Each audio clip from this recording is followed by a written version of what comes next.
Welcome back, everybody, to another episode of Man vs. Machine. In this episode, Dario and I will be talking about the AFC East, running through our projections on another episode of Man and Machine. We're going to start by talking with the Buffalo Bills. We're going to work into the Miami Dolphins, talk about the New England Patriots, and then work our way over to the newly improved New York Jets. Dario, how are you doing today? Doing great, living the dream. And I think this is a very interesting division. There's Stephon Diggs and Tyreek Hill come to mind right away if you're just looking at the top of draft boards. So a lot of interesting fantasy things to talk about. Aaron Rodgers, of course, coming to the division is the biggest shakeup. Lots of good stuff to get into here today. How about you, Billy? Yeah, I'm pretty excited. I mean, we have already worked our way through the NFC, and now we start our first division inside of the AFC.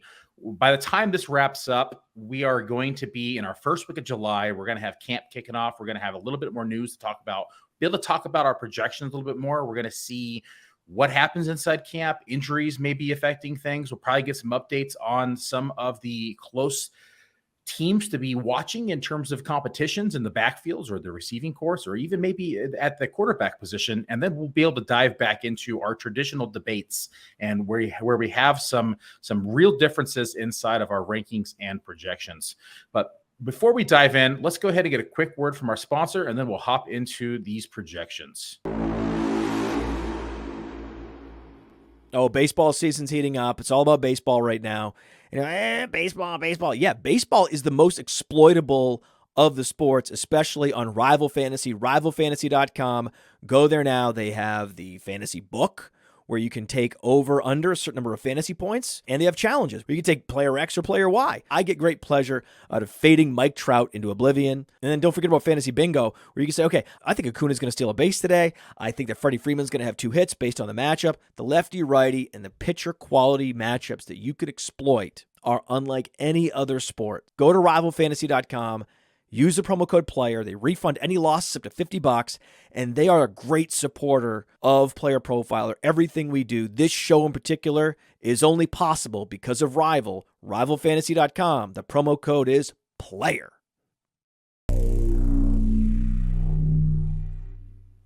Promo code PLAYER, and we're going to be talking about a lot of players today. Let's start off the top of the division. Let's talk about the Buffalo Bills, and let's talk about Josh Allen. Josh Allen comes in our projections as the quarterback number 2 behind Patrick Mahomes. We have him slotted for 16 games. We have a completion percentage of 63.5, so a slight boost in comparison to the expected rate. We do have him throwing for a little over 4,000 passing yards. We have him for about 31 passing touchdowns and 13 interceptions. We do know that he does some damage on the ground. We have him projected for roughly 26% of the rush share, which is 119 attempts. And then we have him for a 5.5 yard per carry average, 660 rushing yards, takes him to just about 8 scores on the ground. How do you feel about this projection? How do you feel about him inside this division? I mean, I think obviously this is a pretty solid projection. I think too, one thing people should keep in mind when it comes to our quarterback projections is we're pretty conservative when it comes to the touchdown rates. So Josh Allen could have a 40, 45 passing touchdown season.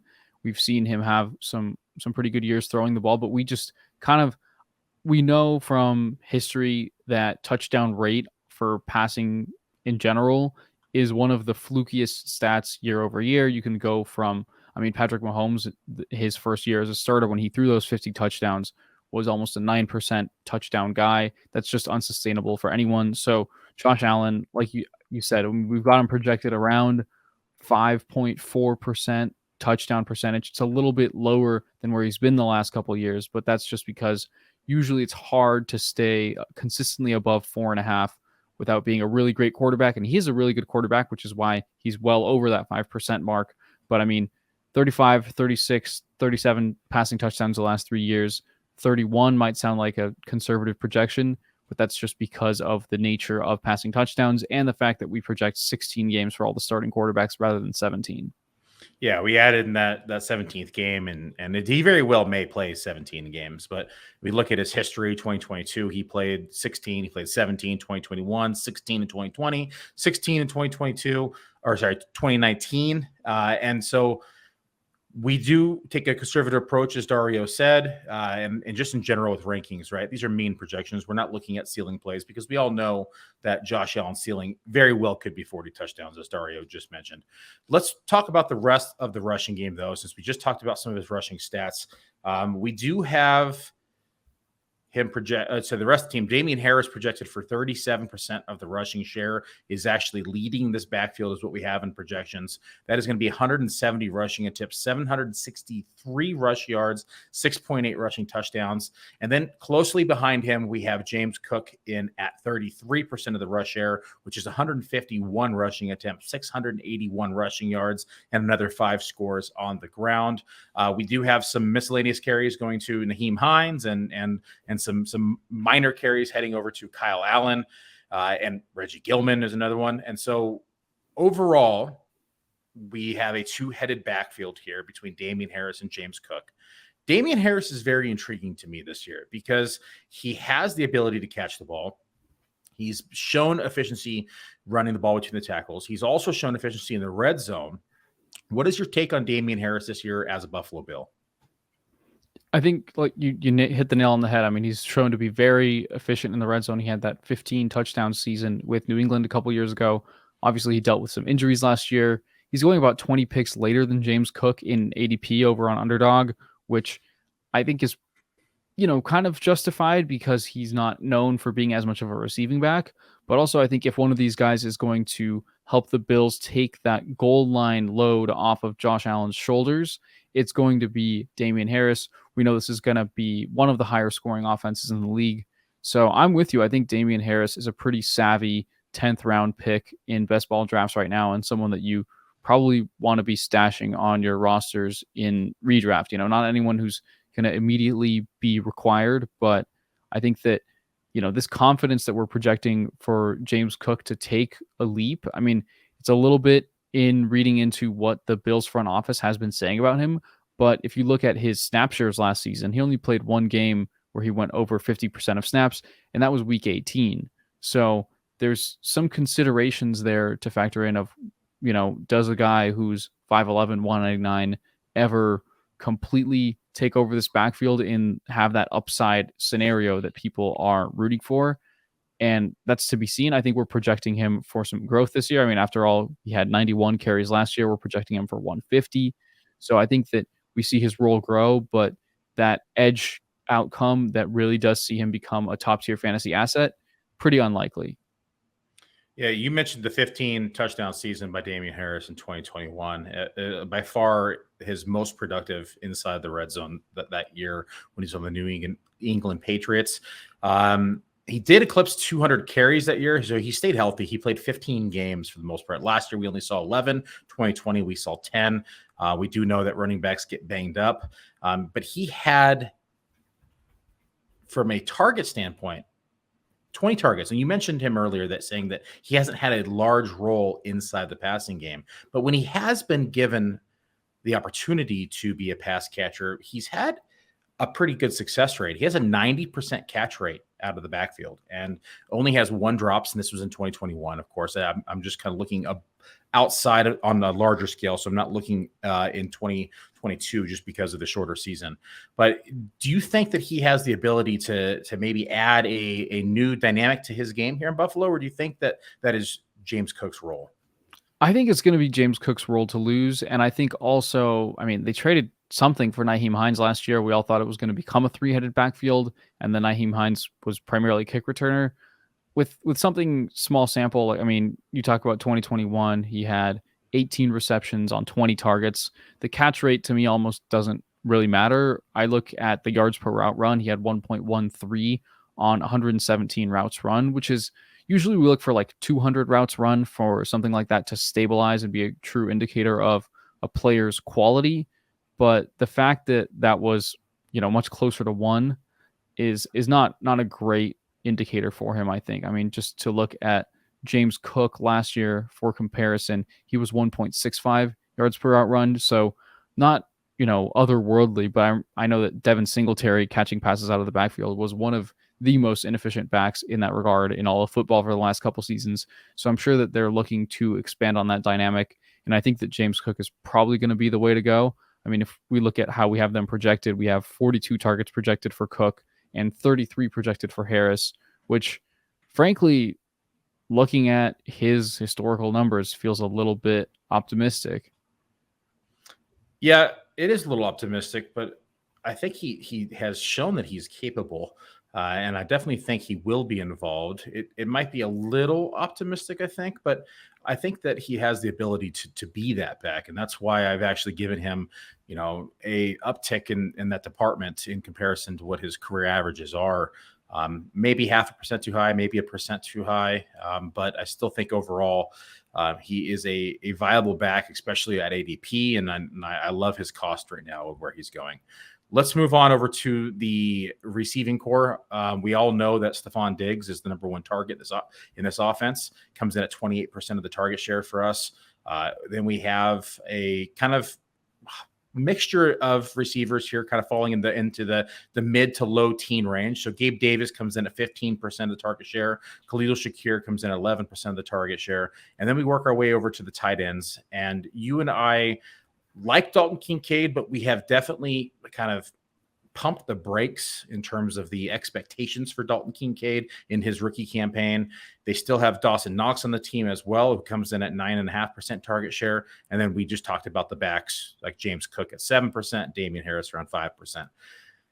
How are we feeling about the wide receiver 2 inside of Buffalo this year? And is it possible for Dalton Kincaid to carve out a larger role than what we have projected? I think that this is the biggest weakness on their roster, and they were exposed for that down the stretch last year. And I mean, obviously, Josh Allen's elbow injury kind of complicated matters for the Bills down the stretch for their season last year anyway. But I think we've seen that Gabe Davis isn't, someone that you can count on week in, week out to dominate in that number 2 role. I think 15% is right around where he belongs, and I think that probably will end up being second most targets. I think that my concern with Kincaid is that it's kind of he's getting that label of, oh, he's just going to be an offensive weapon. And that sometimes to me reads a little bit like the coaches don't know what they're going to do with him yet. Like I think there's a very real chance that he's not on the field very much early in the season. And I think that, Dawson Knox isn't going to go anywhere. They're still paying him. I mean, God, remember when Dawson Knox signed that contract and everyone thought he was locked in Dynasty because, the Bills were paying him and he was going to be attached to Josh Allen. And, that 4-year, $52 million extension is not looking so great, but I don't think he's going to fall off the face of the earth just because they are paying him all that money. So I don't know. It's tough for me to stomach the price that Kincaid is going at right now in redraft. I mean, tight end 11 for a rookie tight end. We've seen very few rookie tight ends deliver on this much hype. Well, the Dawson Knox enthusiasm fell off because the NFL stands not for long, Dario, and it was not long ago that he signed that contract. Let's move on to the Miami Dolphins. Tua, I can't pronounce his last name. I'm not even going to try. I have never been able to pronounce his last name, so I'm just going to call him Tua.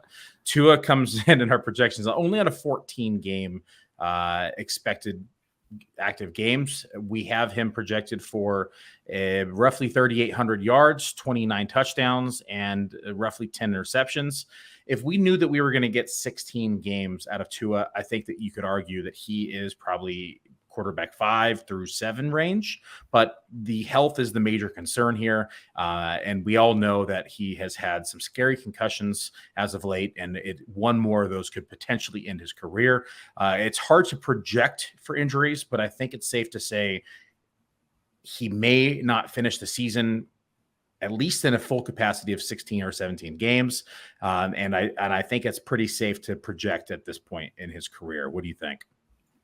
Yeah, I think that's fair. I mean, he coming out of college. Remember, he had that gnarly hip injury at Alabama. So that was the first sign of him, having something that he was recovering from in his NFL career. And then, I mean, the concussions last year, that was some really scary stuff. And we've seen the reports that he very seriously considered retiring this offseason. So I think that, very, very much a legit concern there. And we know that concussions are not as fluky and random as other injuries. Concussions do tend to lead to more concussions. I think there's still some hope. I mean, I remember Brandon Cooks was a big like concussion concern for a few years there, and he's had a couple healthy seasons under his belt since. But I think at the end of the day, it's definitely something that you have to factor in when you're pushing the button to draft him. It's factored into his ADP. And I think you just have to factor it into projections. So in those 14 games, he's coming in at 3,800 yards, 29 touchdowns. I mean, we know that he's going to be extremely efficient, one of the highest yards per attempt that we project because he's going to be throwing the ball to Tyreek Hill, Jalen Waddle. Mike McDaniel was an offensive guru when he had all of these guys healthy last year. So we project him to be very efficient for the games he's there. But, we can't project him as solidly for 16 games as some of these other quarterbacks. Looking to the rushing game, they add Devon Achane inside of the draft, who you and I are both high on. However, they still have the likes of Raheem Mostert. They still have the likes of Jeff Wilson. We are now hearing in the news that they are looking to pursue Dalvin Cook from the Minnesota Vikings. This could potentially become a pretty messy backfield. It already is a 3-headed monster. We do not want it to be a 4-headed monster. That would probably look to be some cuts anyhow. But Devon Achane, in my opinion, has the most upside. We do have him projected for actually 3rd on the depth chart in terms of rushing share, but where we have him winning this battle is in the passing game comparison to the other ones. So let's just work our way down to the rushing share. Jeff Wilson roughly comes in at 30% of the rushing share, which is 126 rushing attempts. We have Mostert at 26.5% of the rushing share, which is 111 rushing attempts. And then we have Achane at 25% of the rushing share, which is 105 rushing attempts. And in the passing game, Jeff Wilson coming in at just about 5% of the target share. We have Raheem Mostert just about 4% of the target share. And then we have Devon Achane at roughly 8% of the target share. How do you feel about this backfield? I think, like you said, if Dalvin Cook were to sign here, it would get really ugly really fast. I think that Devon Achane is super exciting. I mean, I love his profile, and I've been definitely trying to get a lot of exposure to him in Dynasty. I think that Jeff Wilson and Raheem Mostert are two of the most injured backs. I mean, this, you're a 49ers fan. Like, these guys in this system do tend to have a lot of injuries. We hope that won't be the case for Achane. But I think another body here in the backfield does end up making sense. I mean, you factor in the running backs that are still available. I mean, to count on, we have, Wilson currently projected for 126 carries, Mostert for another 111. I think to count on those two guys to combine for 200 plus carries, if I were an NFL GM, seems like a pretty risky roll of the dice. But yeah, like you said, I think from a fantasy perspective, Devon Achane, we have him projected for 50 targets, comes out to 36 receptions and almost 300 receiving yards as a rookie. Definitely helps him pull away in terms of fantasy relevance between these 3 running backs. The other pass catchers that we have, of course, is Tyreek Hill, Jalen Waddle. We have the likes of Robbie Anderson, or what is it, Chosen now? Is that what he goes by? Yeah, he's Chosen Anderson. Yeah, Chosen Anderson, Cedric Wilson, River Craycraft, Braxton Berrios, and then at the tight end position. And this is where it gets interesting, because tight end wise, all they really have is Durham Smith, and then they have Elijah Higgins, who they took in this year's draft, and Eric Saubert. That is it. I remember our early discussion when we were looking at the projections and Durham was coming in as like tight end 39. And I said, well, we look at it, there's just nobody else here. And we both said, but we don't want people to draft him, right? It's just like, we don't want to tell our subscribers that this is somebody you want to target. Does that change for you here today, now in June, when they haven't really added anybody outside of Elijah Higgins at the position? I mean, it's kind of funny because, I'm looking at the underdog ADP right now, and Elijah Higgins is actually still listed as a wide receiver on their platform. So even if you thought Elijah Higgins was a sleeper who had a chance at breaking out, he's definitely not worth drafting on underdog right now until his eligibility is changed to tight end, just as a warning for all of our subscribers out there. I think that it's just hard to get excited about Durham Smith. I don't know. Either way, I mean, it shows you how much we project his relevance to be. And I think that Jalen Waddle and Tyreek Hill are just both alphas when it comes to commanding targets. So there's easily going to be 50, 55, 60% of the targets between those two guys most weeks. So everyone else is kind of going to be left picking up the scraps. I think that, at tight end 38 where he's going, you could occasionally throw a dart on Smythe, but it's kind of I would do it on teams where I've already drafted Tua. Like if you're betting on a team where your lineup relies on Tua having a ceiling year, maybe that involves 5 or 6 touchdowns for Smythe, some surprising weeks. But I think that's about it for the way I'd be drafting him. Tyreek Hill is my wide receiver 3. I think you and I have had this debate before. Cooper Kupp, I believe, was who you had ahead of Tyreek Hill. Is that still accurate? No. I was pounding the table for Tyreek Hill ahead of Jamar Chase as our wide receiver 2, but that's since gone out the window. Yeah, Chase is now the number 1 in the projections, but only by 0.4 points. So it is very close to Justin Jefferson. And then we have Tyreek Hill actually in a slight tier below there, about 15 fantasy points roughly below Justin Jefferson. So it at least is pretty close in terms of fantasy points overall. Let's move on over to the New England Patriots. Mac Jones is, of course, still the projected starter. Bailey Zappi is at least slotted to at least play some games in our projections. But for the time being, we will focus primarily on Mac Jones. We have it projected for 3,100 passing yards, 19 passing touchdowns, and almost 11 interceptions. Not much on the ground outside of scrambles, only 130 rushing yards and 1 touchdown on the ground. Other running backs we have are Ramondre Stevenson, who everyone knows I'm high on at 48% of the rush share. That is 217 rushing attempts and 976 rushing yards with 8 scores. And then we have Pierre Strong and Kevin Harris combining for 19% of the rushing share, and James Robinson in there as well. How do we feel about this backfield? How do you feel about Mac Jones at helm? Let's hash this one out. I think that the most interesting thing about the Patriots offense coming into this season is Bill O'Brien coming in as the offensive coordinator, because last year we know they were a total clown car being run by Matt Patricia and Joe Judge. So I think that this at least gives them a fighting chance to be a more competent offense. I think that Mac Jones has a chance to go back to having, some of that. He was much more efficient his rookie year than last year. So I think that there's some hope there for him as well. In terms of the backfield, I think you're hitting the nail on the head. Ramondre Stevenson looked like a stud last year. I think it's going to be tough for him to repeat just how many targets he saw last year. I mean, we have him projected for 76 targets last year. That was he was. Let's pull it up. Did he have right like now. 87? I think it was like 87. He had 69 receptions on.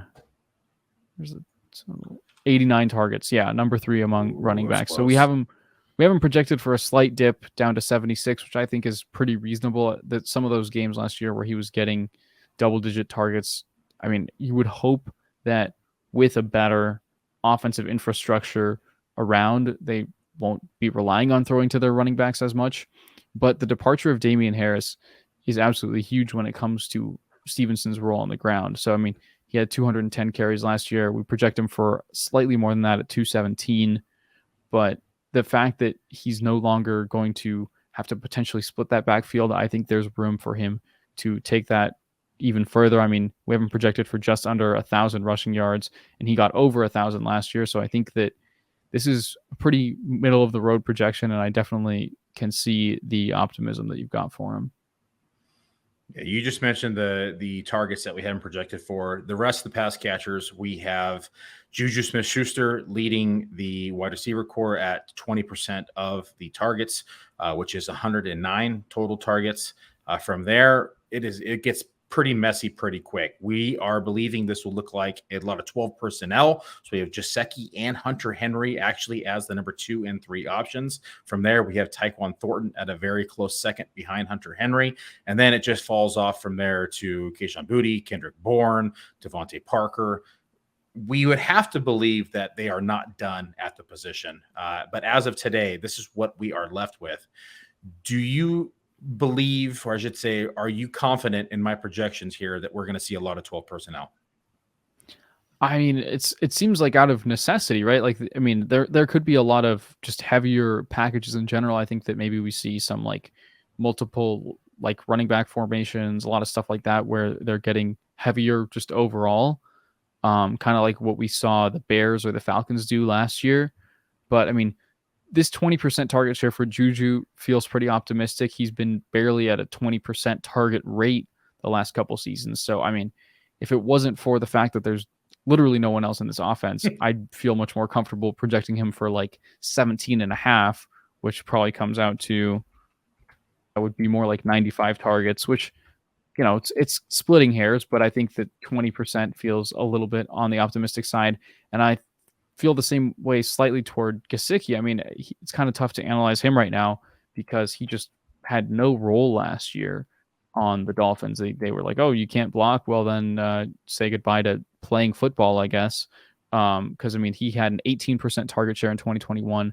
That literally halved to 9% last season. And he saw 16% in 2020, 15% in 2019. So I think that he's someone who can maybe go back to that range, but this just isn't the most pass-heavy team in general.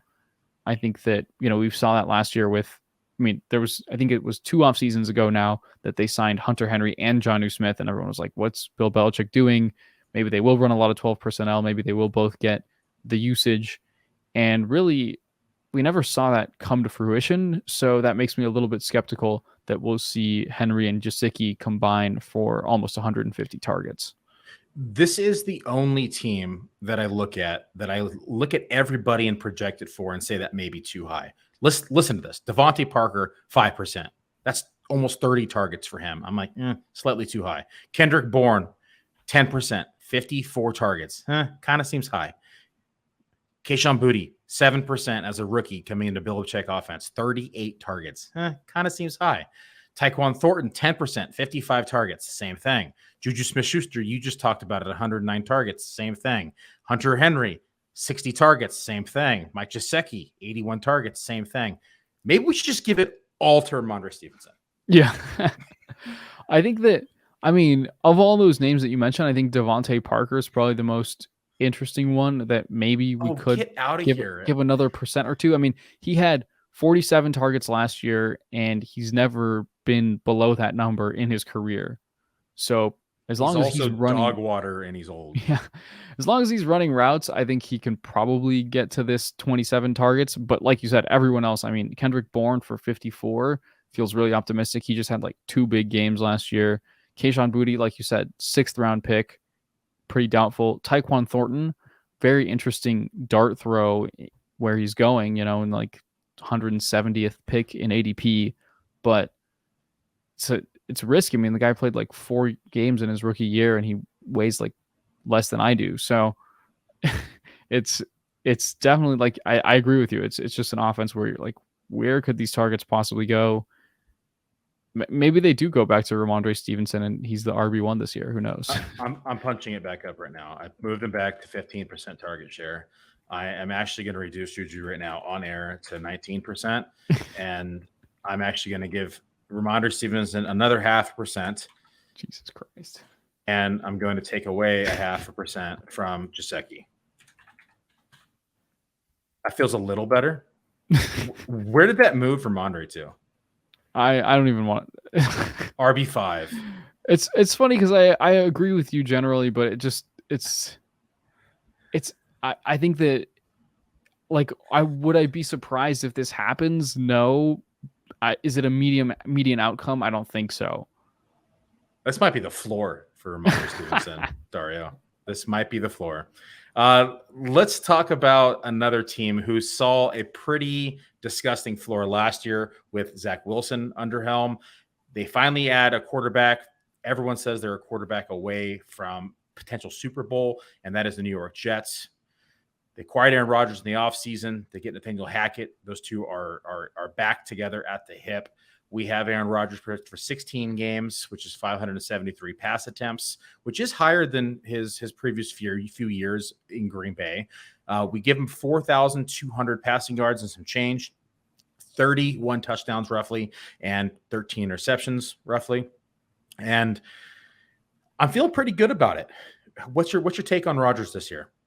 I think, yeah, it's funny. Right as you started talking about it, I think we probably, I wanted to check sort of what the pace of play and pass attempt projections were there because, I mean, we saw last year, I think a lot of the hype that is going toward Garrett Wilson is based on his splits with and without Zach Wilson. But if you look at the games that Zach Wilson missed, I mean, there was games where Joe Flacco was attempting 60 passes last year for this team. And that's just ridiculous volume that no quarterback in the history of the world is going to maintain over the course of a season. So I think that that split of with and without Zach Wilson for Garrett Wilson has been a little bit misleading. And I think people are not fully factoring in just how slow Aaron Rodgers' offense has run, like historically in Green Bay, as well as specifically looking at the years that he was with Nathaniel Hackett. I mean, we look at, they were 32nd in pace of play in 2021 and 30th in pace of play in 2020, his back-to-back MVP seasons. I don't think that they're a team that's going to want to air the ball out.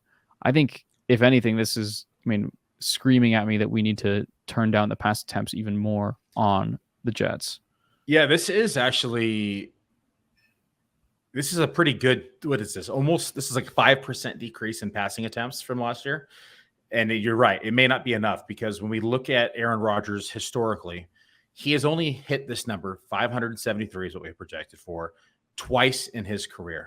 And he's been in the league since 2005. He came very close in 2015. He had 572. He surpassed it in 2016 with 610, and he surpassed it in 2018 at 597. Outside that, looking since 2018, he's had 569, which was 2019, 526, 531, 542.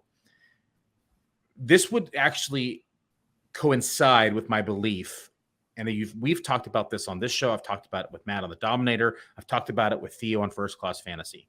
My belief is that we do see Aaron Rodgers run an offense like he has for the last 15, 16, 17 years inside the National Football League, where he is a slower pace, as you just mentioned. But now he has a defense that he can rely on. They have running backs that they can rely on. Breece Hall is ahead of schedule. He's looking like he's going to play. They're not going to rush him into things. So they might be a little pass heavier in the beginning of the season. But I think as they actually work in to week 6, week 7, week 8, they start to get in that rhythm that we've seen Aaron Rodgers do, where he controls the pace of play. He slows down the field. He relies on his defense. And especially with this Jets defense, who I'm projecting to be a top 4 defense in the league this year, we may see a lot more of that. And it very well may be like a 550 pass attempts, a 540 pass attempt season. And that's within the realm of possibilities here for Aaron Rodgers. For sure. I mean, I think, and once you start tinkering around with the team pass attempts, that tier of wide receivers after Amon-Ra St. Brown, CD Lamb, and Devontae Adams, I mean, like wide receivers 10 through 20 are super tight. And I think, you take away a handful of pass attempts, you see Garrett Wilson drop from wide receiver 11 in our rankings to like wide receiver 17. And then you really start to need that jump in efficiency from Aaron for his receiving stats due to Aaron Rodgers in order for him to pay off, even like to break even on what his cost is in ADP right now. But, you were talking about the defense and the running game for the Jets. And what came to mind for me is they started out 5-2 before Breece Hall tore his ACL, and that was their formula, and they were winning games with it. Yep. And I think that obviously you change that to some degree when you bring in a future Hall of Fame quarterback. But I think Aaron Rodgers knows he's almost 40. He's not gonna change who he is. He's not gonna become a guy who's gonna throw the ball 650 times. So I think that some of that optimism for just like the overall passing volume of this offense is definitely a little bit misguided. So I just made some adjustments to the overall attempts. We had him at 608 attempts, I believe. We just moved him down to 585. So not a massive hit, but it is a slight decrease. Just that alone moved Aaron Rodgers from quarterback 12, is what we had in our projections, to quarterback 15. So now he's behind Tua. He's behind Geno Smith. And he is just ahead of Daniel Jones by about 1.5 points. Yeah, I mean, I think that this is where having the slightly conservative efficiency rates potentially hurts us, right? I mean, if you look at the look at the expected passing touchdown percentage for Rodgers versus what we're actually projecting, I mean, I think if you give him a spike that's a little bit closer to what is expected there, and then like did that just move him up at all? Give him a couple more touchdowns. That moved him back to 12. Yeah. So that kind of does it. It shows you, I mean, projections are very much a juggling act, but I think that, kind of that's probably still where he should be ranked. That's kind of where he's going. It's this tier in general. I mean, we're talking about with that, you just gave him a boost in efficiency of the touchdown category. That put him back to 299 total fantasy points. You have Kirk Cousins at 296, so 3 fantasy points. You have Geno Smith at 295, and you have Tua at 291. So we're talking about a total of 9 fantasy points separating this entire tier, to where one thing can go any way for any of these players and really kind of change the landscape of quarterback 12 for 15. And I remember we had this exact conversation with NFC West when we were talking about Geno Smith, because these guys are all really tight. But I guess we can move on to the backfield. Like you said the other day, we moved Breece Hall's like a rush attempt share projection up based on the reports that he's hitting 22 miles an hour in training in OTAs already. And it was May when we got that report. So he's doing great on his ACL recovery. We have him projected for 211 carries, almost 1,000 rushing yards, 973, 6.8 rushing touchdowns, which feels maybe a little bit low. Probably need to improve the touchdown rate on Breece Hall for to make that projection a little more accurate. And then also, I mean, we know that he was a great weapon in the receiving game last year. 11% of the targets is our current projection. Comes out to 64 targets, almost 400 receiving yards, and another 3 touchdowns through the air. So Breece Hall, I think that he's going to be, between him and Garrett Wilson, I mean, they have just a great young focal points of this offense. Yeah, I agree. I think the touchdown rate is low. Let's just bump it now while we're on the podcast. Let's move it more like to like 3.8, 3.9% even. Yeah, I usually, default to like 3.5, 3.6 for a running back. And I think this offense is projected to improve. So I think 3.8 makes good sense. So he was, before we just did that, he was at RB12. Once we made the adjustments inside of the rushing attempts with the last bit of news, that boost in touchdowns just moved him to RB11. Went up one Najee Harris, which that's about what drafts are doing, rooms are doing. And I think we've said this before. If we knew that Breece Hall was healthy today, a real case could be made for him to be the RB1 in football based upon what his beginning of the season looked like last year as a rookie. I mean, he has undoubted talent as a back, both in the passing game and on the ground. And what he's able to do with the football in his hand is just an amazing skill set. All it is that knee that's holding him back right now. Mm-hmm. Let's move on to the rest of this team. We don't really need to talk about Michael Carter or Zonovan Knight or Israel Abanikanda. I think between all 3 of them, we're talking about 45% of the rushing share. Pure handcuff plays at this point, but passing game, we do have the Twitter darling Garrett Wilson right now leading the pack at 26% of the target share. He comes in as wide receiver 12 in our projections. He's at 152 targets, and we do have him for 1,100 receiving yards and 8.5 scores. We have Allen Lazard at 15.5% of the target share, which is 91 targets roughly, 750 receiving yards approximately, and 4 touchdowns. We also have Tyler Conklin at 11%, and we also have Mecole Hardman at 12.5%. Seems slightly high on Hardman, but they have been talking about getting him more active in a package on the field, whether it's going to be behind the line of scrimmage, they're looking at creative ways to get him the ball. How do you feel about this offense and the receiving options that Aaron Rodgers has in 2023? I mean, I think your comment about Mecole Hardman is interesting because he's always one of those guys when you're doing projections, you don't really want to give him any targets. He seems like just kind of getting in the way of the guys that you really want to see succeed in fantasy. But he was always, last 3 years, he's been between 10 and 13% of the target share in Kansas City.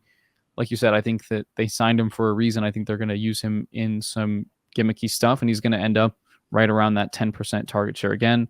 I think Lazard is the player I'm most concerned with the floor falling out entirely, just because he's not exactly old, but we know what he is. He's very much a typical average NFL receiver. So I think that he has a chance to get usurped entirely by Garrett Wilson. And I think it's not the most exciting array of weapons in the league. I think that I can see why people might say, oh, Garrett Wilson's going to take a leap and become a 30% level, the next Devontae Adams to Aaron Rodgers and become that wide receiver 1 overall, because there's definitely enough space in the pie for him to do that. But it's just not something that seems like something we can project. Alan Lazard has actually surprised folks the last couple of years. I remember having a bet with another analyst that he would finish better than wide receiver 50 last year, and he finished as wide receiver 34 in fantasy points per game the year prior in 2021.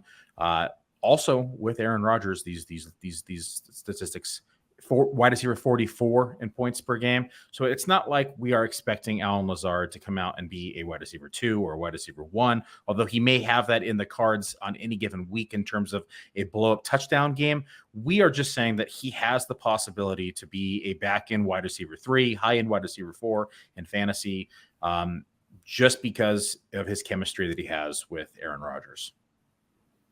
Yeah, I think that's all perfectly reasonable. And I mean, correct me if I'm wrong, but they still haven't done anything with Corey Davis yet, right? No, he's still there. Like he's someone that we thought, is probably going to get cut as a cap casualty or get traded, but he's still there hanging out. And I mean, if he's on the field, he's going to get his 7, 8, 10% of the targets. So that's going to be an interesting piece of the puzzle to see how it plays out between now and week 1. This one's been interesting to me because he's a cap hit of $11 million, but dead cap hit is only $666,000. I thought for sure he would be gone just based upon the math and the contract.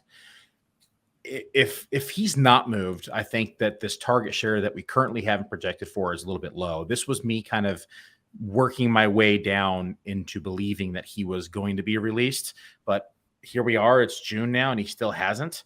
And so I believe if this remains to be true, we probably need to bump him up 3%, move McCole Hardman down 2%, right?